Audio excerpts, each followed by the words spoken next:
My name's Monk Rowe for the Phileas Jazz Archive. I'm very pleased to have Azar Lawrence with me today from the West Coast, composer, saxophonist, Okay. band leader. And welcome, sir. Well, thank you. Thank you. Thank you. Thank you for having me. I'm wondering if, how do I phrase this? Jazz education, when you and I we're about the same age, when we were in high school and so forth, was sort of just getting started. And nowadays, it's a vast, almost industry. Most colleges Mm. have it. Have you noticed, in comparison, has that changed your work, your gigs, your just your presence in the jazz world because of the education? Well, uh, interesting enough, I did notice over the years that the audience shifted to a more younger audience. I mean, just in my recollection of how it progressed. Uh, but then, there's always been a mix of individuals, age groups, and the diverse kind of mix of age and ethnic, you know, groups as well. So, uh, and speaking to some of the audience and stuff, it's just they're more educated since cleansing of, or shall I say, the rebirth of the music in terms of John Coltrane's participation and Miles, Davis's transitioning through the various idioms, that he's famous for, and then I've been blessed to participate in some of the outcomes of those things, landings of those progressions. Uh, from my standpoint, I've seen the changes. Excellent. I wanted to, Yeah. a little compare and contrast. I read that you had a hip mother, like your I mother did. was into John Coltrane. Oh yeah, she was Yeah. very hip. Yes. Well, in my house, when I played John Coltrane records, my father used to come up and, I mean, he was a great guy, but he had a way of saying his opinions about things. He'd sort of open the door and going, "What is that man doing?"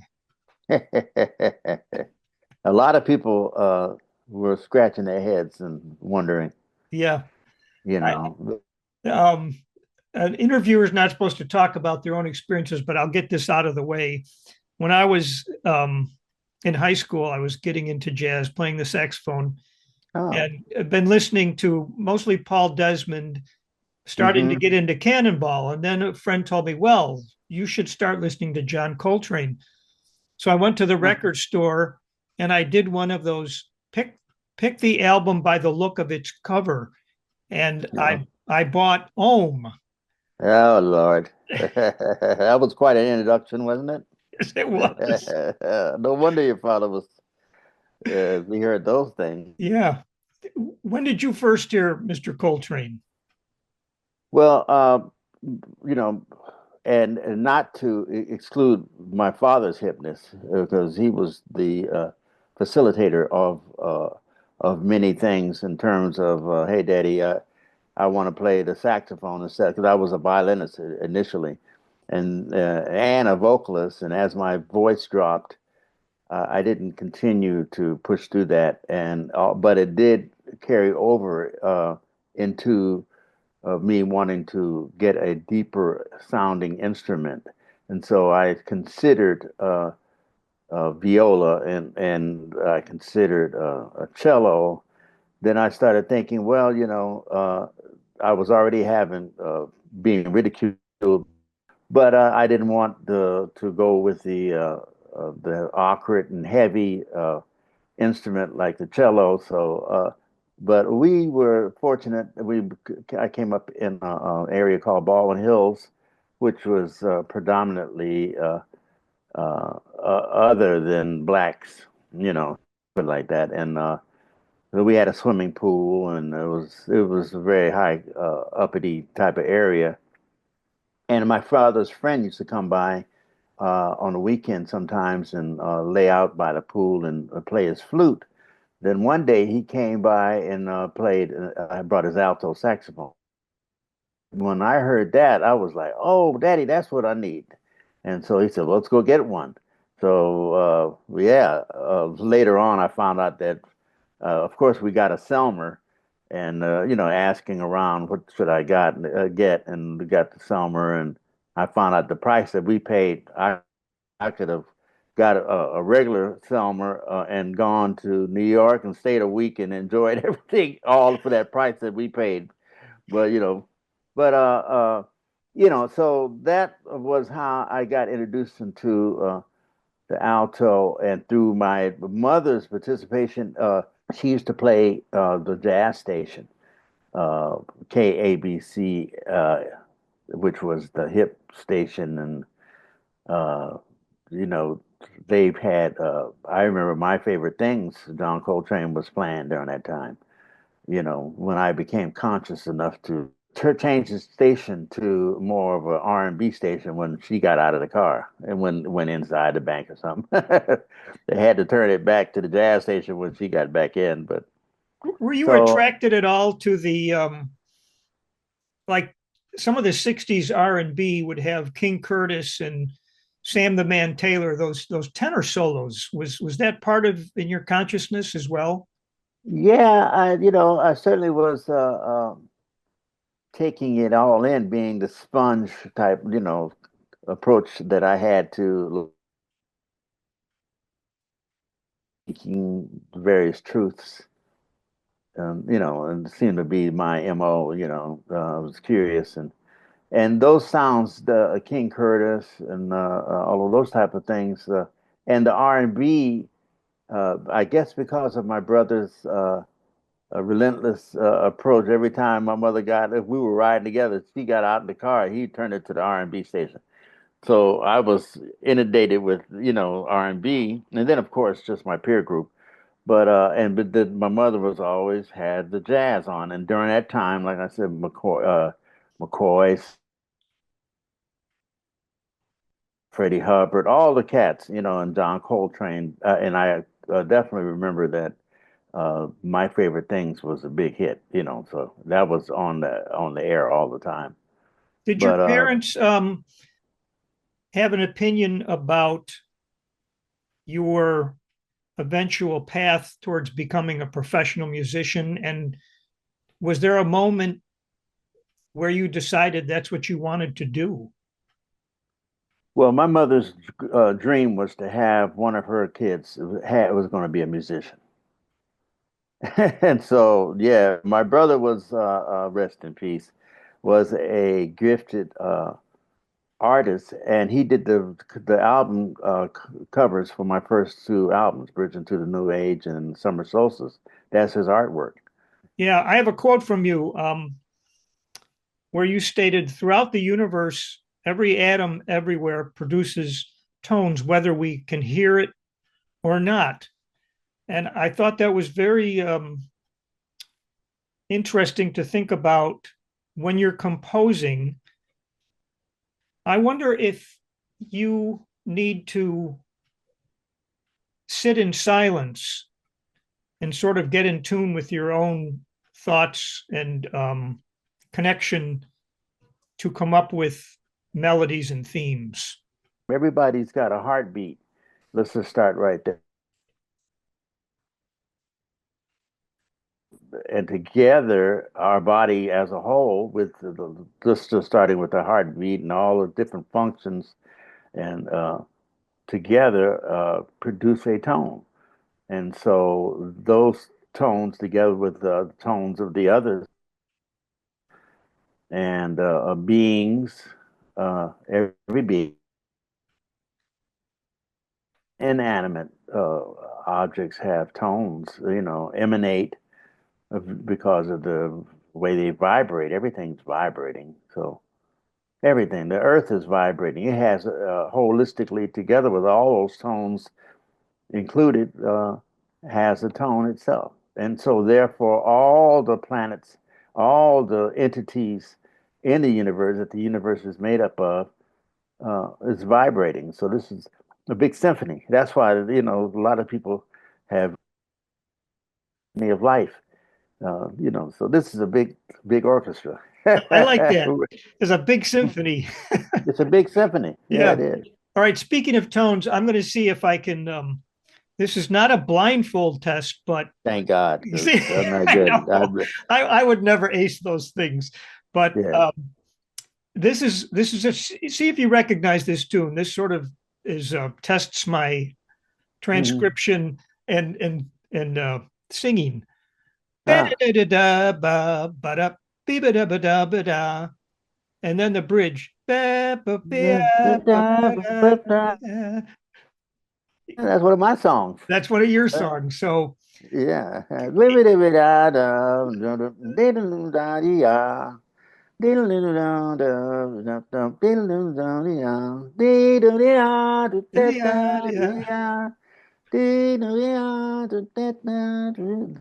a good one.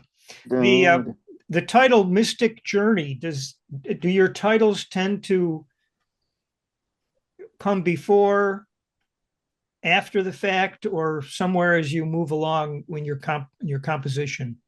somewhere as it's being produced and as we move. Yeah, it appears, it comes forward. Yeah, I like that song. That's a I nice like that song. song, and I like um, personally, I like it when I'm listening and I sort of know where you are in the form. I wonder, did you have any, I won't say trouble, but adjusting to the fact that in that Elvin Jones group, there was no guitar or piano providing chords? That was the big test right there. And not only the test, but that was a big opportunity in terms of learning. Once again, Elvin Jones as a teacher. And, because you had to have a knowledge of chords.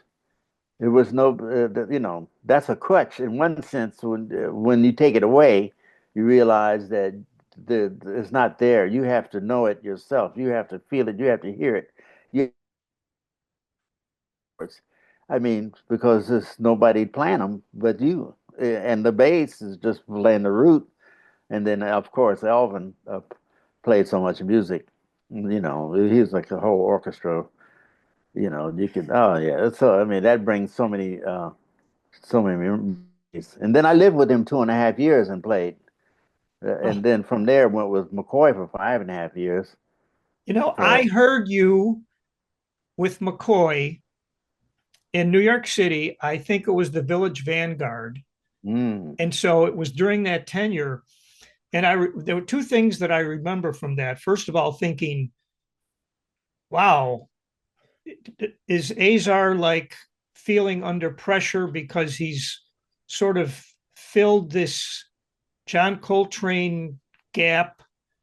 And the other thing was, I remember that the Steinway seemed to be moving, shaking when McCoy played it. I guess so. I'm sure he was moving. Oh yeah. Oh yeah. That's the very least it was doing.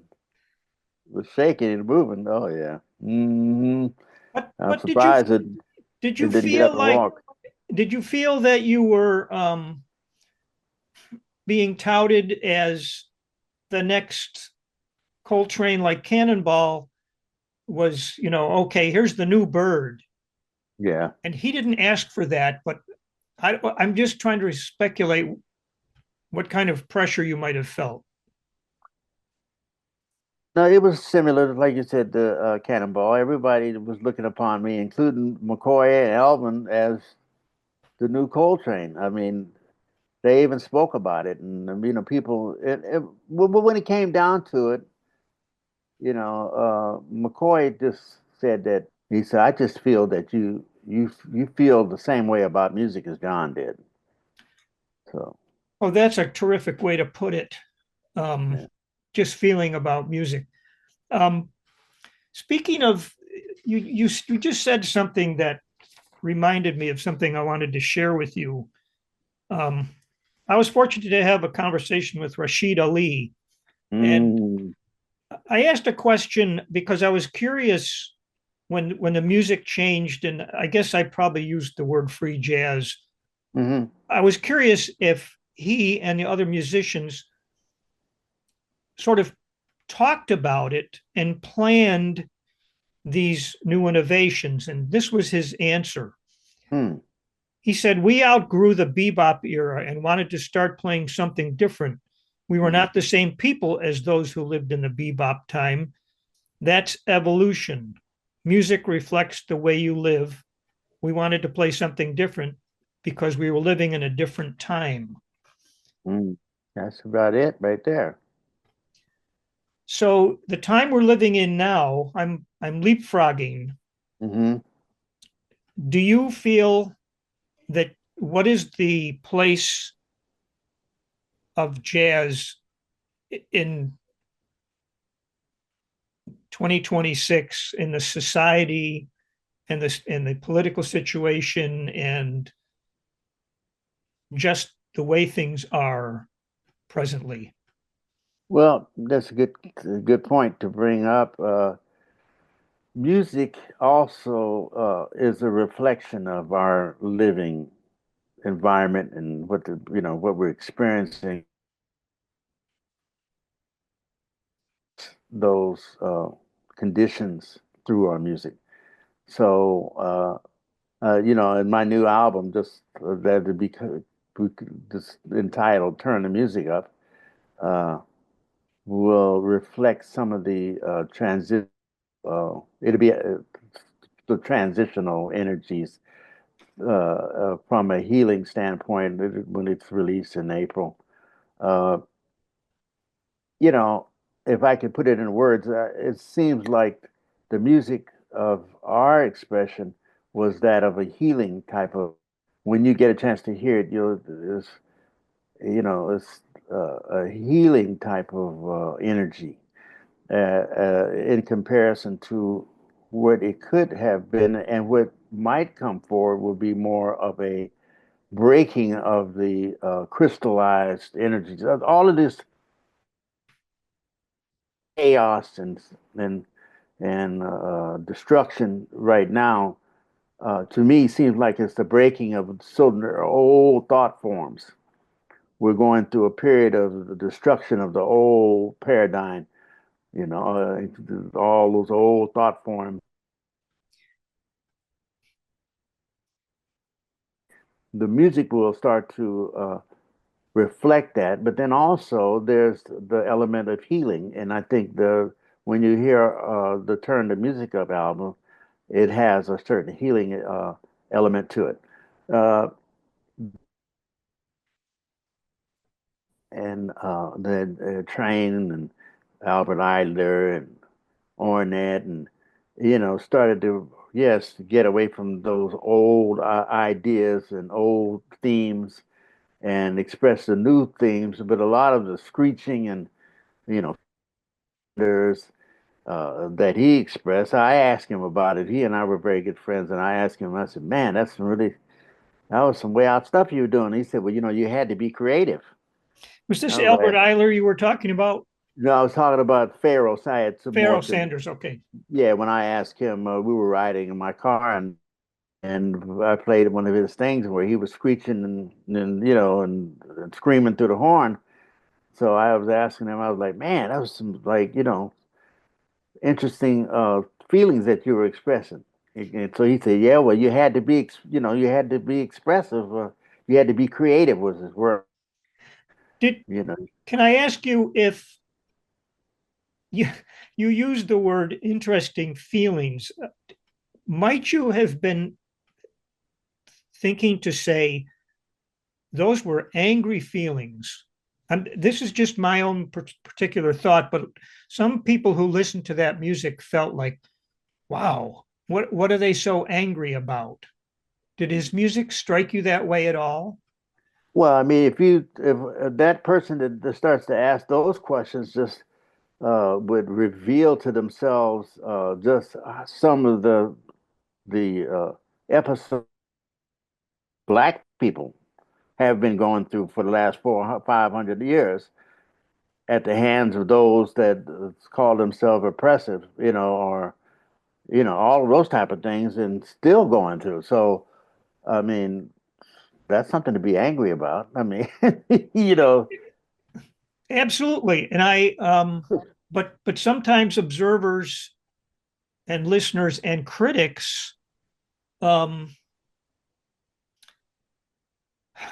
say things about the music that may not be true. mhm. Yeah. Then perhaps it's just a matter of how they interpret. Each individual starts to interpret experiences the way that they've interpreted their life. It's just differently. Or 10 people standing on a mountaintop see the horizon differently. Each person sees it. You know what I'm saying? Everybody's seeing things according to the way they've been conditioned in their lives. And it's interesting. I didn't want to get away from Rashid Ali, who became a very good friend of mine, and he's on Mystic Journey. That's who's playing on Mystic Journey.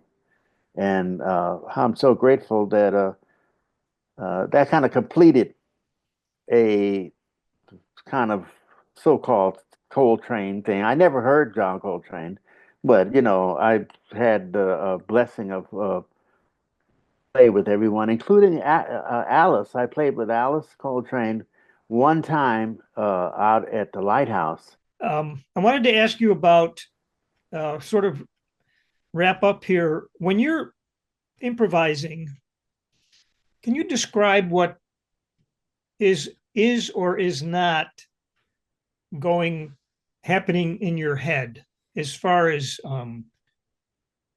do you think about chord changes? Do you think about form, or do you not think at all? Can you describe that?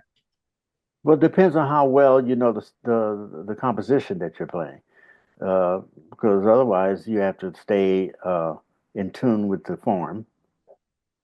So, and you remember, well, on some of the records with the John Coltrane records, you'd hear, little grunts going along with the music and stuff. And come to find out, Elvin and Jimmy, them, they were keeping their place in the form, singing along. People would sing along, and it Oh, sounded like, but they were actually keeping their place in the music. And so anyway, that's one of the type of things that one would concentrate on. But then while doing that, then you're also in a state of creativity. So once again, that's how that non-attachment comes in.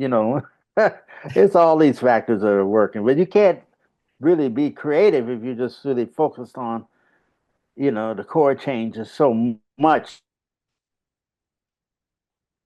you free. Like McCoy told me from the beginning. He said, "Well, he said, the way I do it, I just I just think of the alphabet of the letter, So like it was A or for a chord, is it A or B, whatever, That's how he said that he did it.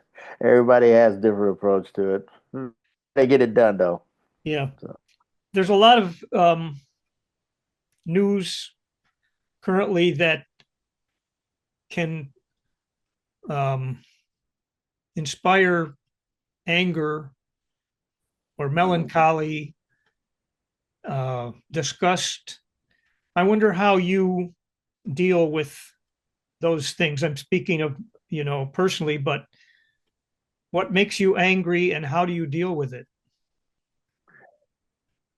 well, I don't get angry very easily because I realize that all actors are under the umbrella of that's how it is in terms of its working out of life, is working through, is working out. It's all, it's all has like I said, if it's negative, it's breaking a crystal.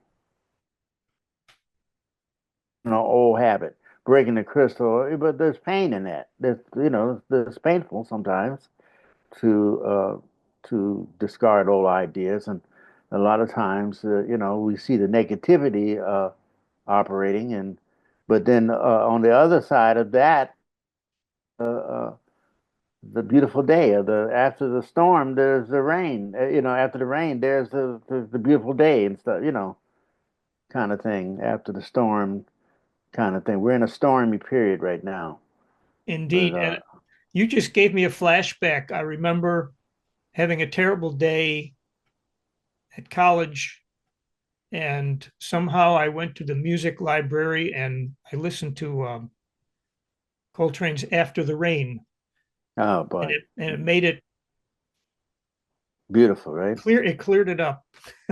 Yeah, didn't he? He captured it. He did. Thank you for that memory.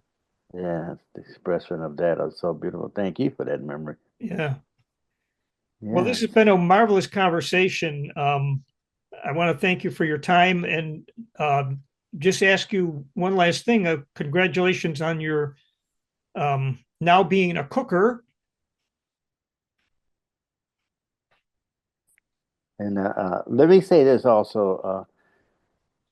It takes a village to really get this whole operation in an effective manner. And Tracy Hannah, who is my manager, that manages me, and she's been with me about 11 years, and she has really made a good uplift in the momentum of it, and has is like-minded in terms of where we're coming from, the spiritual and also steps that we're utilizing. So I just didn't want to bypass the fact that it's just not me. It's a team effort, and there's others involved. You know, uh, there's others involved too. We have a great sponsor that's involved with us, and from the Roscoe's Chicken and Waffles. They're going through some tough times right now because of some decisions, but he's been working with us for Herb Hudson has worked with us and supported us in terms of getting the music out. He's been helping us in terms of the financial aspects of it, and so Yeah. I'm glad you uh, mentioned that. They're like music angels. exactly. That's who they are. That's true. That's who they are. And that's something well said. That shows the type of individual you are. And I appreciate and I'm grateful to have been involved in this. Thank you very, very much. All right. I'll just pause our recording and we'll say our goodbyes. Thank you, Azar.